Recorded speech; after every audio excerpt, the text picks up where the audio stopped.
নমস্কার। Mixed two মিডিয়ায় তোমাদের প্রত্যেককে স্বাগতম। তোমরা আজকে যারা নার্সিং ক্যান্ডিডেট আছো, অর্থাৎ GNM, basic BSc, post basic BSc বা নার্সিং তোমরা যারা করছো বা আগামীতে নার্সিং ট্রেনিং করবে বলে ভাবছো, তোমাদের প্রত্যেকের জন্য আজকের এই ভিডিওটা কিন্তু অত্যন্ত গুরুত্বপূর্ণ। কারণ তোমরা দেখেছো আজকে যে স্বাস্থ্য ভবনে আজকে নার্সদের একটা কিন্তু অভিযান ছিল বা আন্দোলন সেখানে একটা ছিল প্রশিক্ষিত নার্সদের।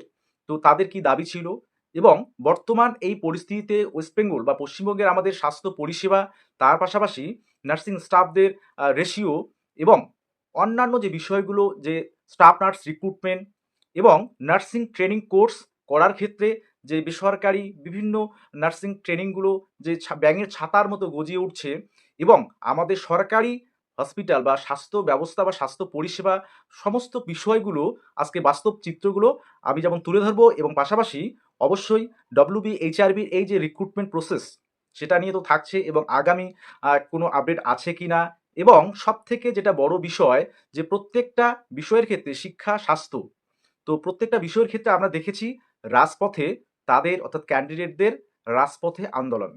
তো সে বিষয়ে যেমন ব্যক্তিগত আমারও কিছু দাবি রয়েছে আমাদের মানিনা দিদির কাছে। তো সেই বিষয়গুলো আমি আজকে এই ভিডিওর মাধ্যমে তুলে ধরবো। অবশ্যই প্রত্যেকে ভিডিওটা ভালো করে মনোযোগ দিয়ে শুনবে এবং অবশ্যই শেয়ার করবে, কারণ এই দাবিগুলো অবশ্যই ঊর্ধ্বতন কর্তৃপক্ষের কাছে পৌঁছানো দরকার। আচ্ছা, প্রথমে আমি বলি যে বর্তমানে আজকে যে বিষয়টা আমরা লক্ষ্য করেছি যে সিবিটি উত্তীর্ণ অর্থাৎ সিবিটি যারা কোয়ালিফাইড করেছে তাদের সবার কিন্তু চাকরি হয়নি। কারণ তোমরা জানো ডব্লিউবিএইচআরবির যে এই যে হেলথের রিক্রুটমেন্ট সেটা যেমন রেগুলারলি হয় না, সেটা 2022-এ ডিসেম্বরে একটা নোটিফিকেশন পাবলিশড হয়েছিল। সেখানে কিছু সংখ্যক স্টাফ নার্স, আমি স্পেশালি জিএনএম গ্রেড 2 বা বেসিক বা পোস্ট বেসিকদের ক্ষেত্রে বলছি, তো তাদের কিছু নিয়োগ হয়েছিল। তারপরে দীর্ঘ 2-3 বছর কিন্তু কোনো নিয়োগ নেই এবং এই 2025-এ যে নিয়োগ পদ্ধতি সেটা চলছে এবং ফাইনাল প্যানেল সেটা কিন্তু পাবলিশড হয়ে গেছে। এবার সেখানে ভ্যাকান্সি কত ছিল বা কতজন প্রার্থী সিবিটি কোয়ালিফাইড করেছে, ইন্টারভিউর জন্য শর্টলিস্টেড হয়েছিল, কতজন চাকরি পেলো না বা কতজন পেলো, তো সেইগুলো নিয়ে যদি বিচার বিশ্লেষণ করি তাহলে কিছু বিষয় কিন্তু উঠে আসবে এবং বর্তমান এই যে স্বাস্থ্য পরিষেবা অর্থাৎ গভর্নমেন্ট হসপিটালগুলোর অবস্থা, উপস্বাস্থ্য কেন্দ্রগুলিতে যেমন 2023-25-এর যে এএনএম ব্যাচ যারা পাস আউট করেছে অলরেডি, পাস আউট ইয়ার, তো তাদের ক্ষেত্রে নিয়োগের কি বিষয়, তো সব কিছু নিয়ে কিন্তু বলছি। তো দেখো, প্রথমে আমি বলি যে এই যে ডব্লিউবিএইচআরবির যে এই রিক্রুটমেন্ট প্রসেসটা প্রায় কমপ্লিটের দিকে। তো আজকে পেপারিংও হয়েছিল এবং ডব্লিউবিএইচআরবির চেয়ারম্যান সম্মানীয় তিনিও কিন্তু আজকে ওনার ফেসবুক পেজে তিনি পোস্ট করেছিলেন। তো সেটাও কিন্তু আমি তুলে ধরেছিলাম। তো সেক্ষেত্রে দেখো নার্সিংয়ের ক্ষেত্রে গ্রেড 2 রিক্রুটমেন্ট, সেখানে সিট সংখ্যা ছিল খুব কম। সেখানে সিট সংখ্যা প্রায় 5,000-এর মতো ছিল, অর্থাৎ টোটাল 5,000 ক্যান্ডিডেট তারা কিন্তু শর্টলিস্টেড হয়েছে বা ফাইনাল প্যানেলে জায়গা করে নিয়েছিল। এবার ডাকা হয়েছিল কতজন, সেখানে কিন্তু প্রায় 7,500 থেকে 8,000 ক্যান্ডিডেটকে ডাকা হয়েছিল। GNM, staff nurse, grade 2, basic, post basic, সমস্ত ক্যান্ডিডেট মিলে। তো এক্ষেত্রে একটা বিষয় কিন্তু বলার আছে যে বর্তমান আমাদের ওয়েস্ট বেঙ্গলের যে স্বাস্থ্য বিষয়টা অর্থাৎ স্বাস্থ্য ব্যবস্থাটা, সেখানে আমরা যদি একবার চোখ বুলিয়ে নেই বা বাস্তব চিত্রটা যদি একবার দেখে নেই তাহলে যে ডাটাগুলো আমরা আমি পেয়েছি আর কি, সেগুলো একটু জাস্ট বলে নেই।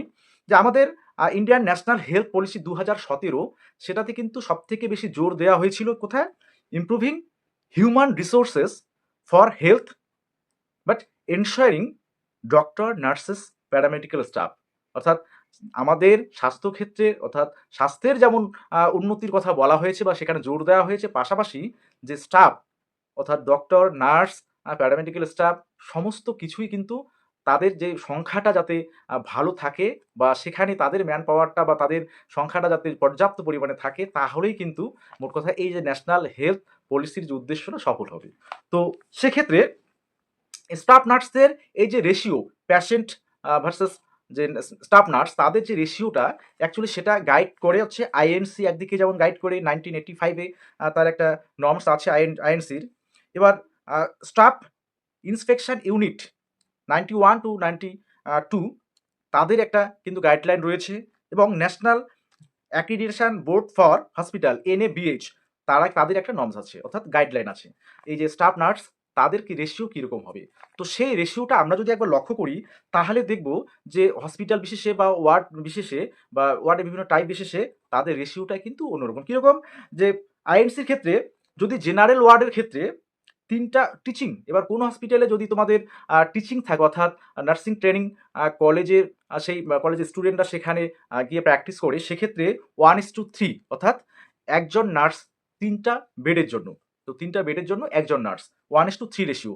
এবার যদি নন টিচিং হয় অর্থাৎ সেখানে যদি কোনো যে ট্রেনিং নার্স না থাকে তাহলে সেই রেশিওটা 1:5। ওকে, আচ্ছা। এবারে এসআইইউ এর তাদের যে জেনারেল ওয়ার্ডের ক্ষেত্রে রেশিওটা 1:6, আর এনএবিএইচ তাদের রেশিওটা হচ্ছে 1:6, অর্থাৎ 6টা বেড তার পিছনে একজন নার্স তারা বলেছিল। আচ্ছা, এবার আইএনসির কিন্তু এটা। এবার আইসিইউর ক্ষেত্রে প্রত্যেকেই কিন্তু 1:1 এই রেশিওটা বলেছে, অর্থাৎ একটা বেডের পিছনে, অর্থাৎ একটা বেডের সাথে একজন নার্স। তো এটা কিন্তু নার্স প্যাশেন্ট যে রেশিওটা হসপিটালের ক্ষেত্রে।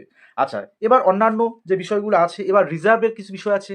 লিভ রিজার্ভের পার্সেন্টেজ 30% আইএনসি বলছে 1985-এ। এবার এসআইইউ বলছে 45%, আর হচ্ছে এনএবিএইচ তারা মোট কথা পার শিফট অনুযায়ী সেটা একটা তাদের একটা হিসাব আছে। তো এই বিষয়টা যদি আমরা লক্ষ্য করি, পাশাপাশি আমরা যদি গ্রামীণ যে উপস্বাস্থ্য কেন্দ্রগুলোর দিকে যদি একবার তাকাই, তাহলে যেখানে হুয়ের গাইডলাইন বলা আছে বা হুয়ের যে রেশিওটা আছে যে 3 to 4, অর্থাৎ 3 থেকে 4 জন নার্স তাদের হচ্ছে পার 1000 পিপল, কিন্তু আদতে আমাদের যে রেশিওটা সেটা হচ্ছে 2.1 পার 1000। তো এখানে কিন্তু আমাদের এই যে রেশিওগুলো অর্থাৎ স্বাস্থ্যকর্মীর অভাব বা ঘাটতি আমরা কিন্তু লক্ষ্য করছি। তো ওয়েস্ট বেঙ্গলের ক্ষেত্রে যেমন রেজিস্টার্ড নার্সের সংখ্যা, সেটা যদি আমরা 2022-এর কথা হিসাব করি তাহলে সরকারি চিত্র যেটা ফুটে উঠছে 76,318 জন।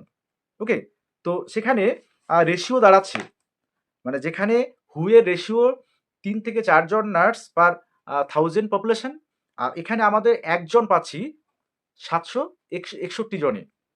তো এখানেও হুয়ের থেকে অনেক নিচে আমাদের আছে স্টাফ, অর্থাৎ নার্সিং স্টাফ সেটা যে অনেকটাই কম, সেটা কিন্তু এই চিত্র দেখে বা বর্তমান যে যদি ডাটা বিশ্লেষণ করি তাহলেও আমরা দেখতে পাবো যে এই চিত্রটা কিন্তু আদতে বাস্তব চিত্রটা পরিবর্তন কিছু হয়নি। এবার রিক্রুটমেন্টের বিষয়ে আসি, যে ডব্লিউবিএইচআরবি সে 2022-এর পর 2025-26-এ এই রিক্রুটমেন্ট পদ্ধতিটা চালাচ্ছে। এবার এখনো যারা মানে ফাইনাল প্যানেলে যারা জায়গা করেছে তারা কিন্তু জব পায়নি বা তাদের পোস্টিং অর্ডার আসেনি।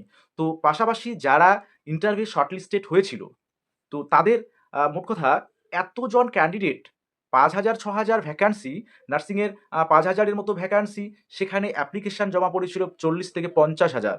তো এত সংখ্যক ক্যান্ডিডেট নার্সিং পেশাটাকে বেছে নিচ্ছে, কিন্তু চাকরির ক্ষেত্রে আমরা কি দেখতে পাচ্ছি, তাদের কিন্তু চাকরির ক্ষেত্রে সরকারি নিয়োগ একদমই অধরা। রেগুলারলি যেমন নিয়োগ হচ্ছে না, এবং যখন নিয়োগ কোনো একটা গভর্নমেন্ট নিয়োগ হচ্ছে তখন সেখানে দেখা যাচ্ছে যে পোস্ট অর্থাৎ ভ্যাকান্সির সংখ্যা খুবই কম। তো এটা কিন্তু আমাদের স্বাস্থ্য পরিষেবা উন্নতি করার ক্ষেত্রে এটা সবথেকে একটা খারাপ উদাহরণ, যে প্রত্যেকটা রিক্রুটমেন্ট প্রসেস সে হেলথের হোক বা শিক্ষার ক্ষেত্রে হোক, যদি রেগুলার বেসিসে হয় সেক্ষেত্রে 3-4 হাজার পোস্ট থাকলেও কিন্তু একটা মানা যায়, কিন্তু 3-4 বছর বা কোনো কোনো ক্ষেত্রে আমরা দেখেছি শিক্ষাক্ষেত্রে 10 বছরে কোনো রিক্রুটমেন্ট হচ্ছে না, কিন্তু যখন রিক্রুটমেন্ট নোটিশ পাবলিশড হয় সিট হচ্ছে খুবই অল্প। তো স্বাস্থ্যক্ষেত্রে যেমন এই বিষয়টা আছে, প্রত্যেকটা ক্ষেত্রে কিন্তু এই বিষয়টা আমরা লক্ষ্য করছি। তো এবার এই যে নার্সদের এই যে আন্দোলন, তো সেখানে আমি অবশ্যই আমার যে ব্যক্তিগত যে দাবিগুলো থাকবে, যেমন গ্রামীণ স্বাস্থ্যকেন্দ্রে যে সাব সেন্টারগুলোতে 2023-25-এ যারা এএনএম কমপ্লিট করলো তাদেরকে যেন দ্রুত তাদেরকে নিয়োগ দেওয়া হয়, সেটা যেমন আমার একটা দাবি থাকছে। স্বাস্থ্য ভবনে যারা ঊর্ধ্বতন কর্তৃপক্ষ রয়েছেন, পাশাপাশি আমাদের মাননীয় দিদির কাছেও এই আবেদন আমি রাখছি। এবং এই বর্তমানে অর্থাৎ যারা আজকে যেমন যারা গিয়েছিল তারা প্রত্যেকে কিন্তু সিবিটি কোয়ালিফাইড, অর্থাৎ জিএনএম সিবিটি বা বেসিক বা পোস্ট বেসিক সিবিটিতে তারা কোয়ালিফাইড, ইন্টারভিউ শর্টলিস্টেড, এবং তারা ইন্টারভিউ দিয়েছিল, বাট কোথাও কেউ হয়তো বা পয়েন্ট বা ওয়ানের জন্য ফাইনাল প্যানেল থেকে জায়গা পায়নি। তবে এই যে সংখ্যাটা আমি মনে করি যে এই যে সংখ্যাটা আছে সেটা কিন্তু এদেরকে কিন্তু, কারণ এত পরিমাণ হিউজ পরিমাণ যে ভ্যাকান্সির কথা, যিনি আজকে ছিলেন ওখানে একজন দিদি ছিলেন, সিনিয়র দিদি, ওনার মুখে আমরা শুনলাম যে প্রচুর ভ্যাকান্সি এখনো আছে, তাহলে সেই সমস্ত ভ্যাকান্সিতে তাদের কিন্তু নিয়োগ দেয়াই যায় যারা অ্যাটলিস্ট সিবিটি কোয়ালিফাইড করেছে। তো এই বিষয়গুলো যেমন মাথায় রাখতে হবে এবং অবশ্যই এই দাবিগুলো যেমন থাকবে, পাশাপাশি আমি এটা বলবো যে এএনএমদের রিক্রুটমেন্ট সেটাও একদম মোট কথা এর মধ্যে যাতে সেটা কমপ্লিট করা হয়। 23 থেকে 25-এর যে ব্যাচটা, সব থেকে আরও যে বিষয়গুলো নজরে আনতে হয় সকলের, সেটা হচ্ছে যদি রিক্রুটমেন্ট না থাকে তাহলে এই যে প্রাইভেট নার্সিং কলেজগুলো, তাদেরকে কেন এত সংখ্যায় তাদেরকে অ্যাপ্রুভাল দেওয়া হচ্ছে? কেন WBNC অ্যাপ্রুভাল তাদের দিচ্ছে? আইএনসি কেন অ্যাপ্রুভাল দিচ্ছে? তো যদি অ্যাপ্রুভাল দেয় তাহলে সেখান থেকে যদি নার্সরা প্রশিক্ষণ নেয় এবং প্রশিক্ষণ নেওয়ার পরে তাদের যদি চাকরি না হয়, তাহলে তাদের প্রশিক্ষণ নিয়ে লাভটা কি হবে? তো এই বিষয়টা অর্থাৎ এই যে নার্সিংয়ের ক্ষেত্রে একটা দুর্দশা বা একটা মানে এই যে এরকম একটা চিত্র যেটা কয়েক বছর আগে পর্যন্ত কিন্তু ছিল না। বর্তমানে এমন একটা পরিস্থিতির সৃষ্টি হয়েছে একটা গভর্নমেন্ট সার্ভিসের জন্য, যদি সেখানে একটা পোস্ট থাকে তাহলে সেখানে ২,০০০ জন মিনিমাম নার্সিং ক্যান্ডিডেট অ্যাপ্লাই করছে। তাহলে এইরকম পরিস্থিতি কেন হবে? যদি রিক্রুটমেন্ট প্রসেসগুলো রেগুলার বেসিসে হয়, আগে যেমন একটা সময় ছিল বছরে জিএনএমদের ২ টো করে রিক্রুটমেন্ট হতো। সেটা বছরে এখন তো নেই, সে ৩ বছর বা ৪ বছর। তো দেখা গেল কোনো ক্ষেত্রে হয়তোবা ৫ বছরও লেগে যেতে পারে, বা এখনো অনেক যে পুরনো যে রিক্রুটমেন্ট প্রসেসগুলো অনেকেই বলছিল তাদের এখনো রিক্রুটমেন্ট প্রসেস কমপ্লিট করা হয়নি। তো এই যে স্বাস্থ্যক্ষেত্রে এই রিক্রুটমেন্ট প্রসেসগুলো যাতে রেগুলার বেসিসে হয়, এবং বর্তমানে যারা সিবিটি কোয়ালিফাইড এবং ইন্টারভিউ শর্টলিস্টেড হয়েছিল তাদের প্রত্যেকের চাকরি যাতে সুনিশ্চিত হয়। যারা অলরেডি প্যানেলে অন্তর্ভুক্ত আছে তাদের দ্রুত তো নিয়োগ করে দিতেই হবে। পাশাপাশি যারা বাকি আছে অর্থাৎ সিবিটি কোয়ালিফাইড ইন্টারভিউ শর্টলিস্টেড, তাদের যাতে একটা ব্যবস্থা করে তাদের মোট কথা নিয়োগপত্র দেওয়া হয়, এবং সেখানে যদি অ্যাডিশনাল পোস্ট ক্রিয়েট করার কোনো উপায় থাকে, ব্যবস্থা থাকে, সেটা অবশ্যই যেন স্বাস্থ্য দপ্তরের পক্ষ থেকে এবং আমার দিদির কাছে, প্রিয় দিদির কাছে এটাই আবেদন থাকবে যে অবশ্যই তাদের দিকটা ভেবেও আপনি এই বিষয়টা নিয়ে একটু অবশ্যই একটু ভাববেন, এবং তাদের কথা চিন্তা করে অবশ্যই তারা যেন নিজের পায়ে দাঁড়াতে পারে, এই বোনেরা অবশ্যই সেই দিকটা আপনি খেয়াল রাখবেন।